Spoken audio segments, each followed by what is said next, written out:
இப்போ விஜய் ஸ்டாண்ட் இல்லாமல் இருக்கிறார், குழப்பத்தின் உச்சத்தில் இருக்கிறார். எல்லாரும் என்ன சொன்னாங்க? அதிமுக விஜய் கூட்டணி, அதிமுக விஜய் கூட்டணி.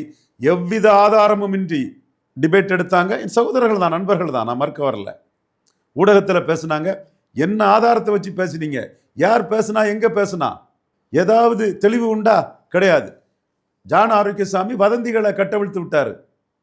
பொய் செய்திகளை பரப்பி ஜனநாயகன் படத்துக்கு விளம்பரம் தேடுறதுக்காக கோடி கொடுத்தாலும் கொட்டி கொடுத்தாலும் கிடைக்காத விளம்பரத்தை ஒரு அரசியல் முக்கியத்துவத்தின் மூலமாக ஜனநாயகன் படத்துக்கு தேடினாங்க. தப்பு இல்லை.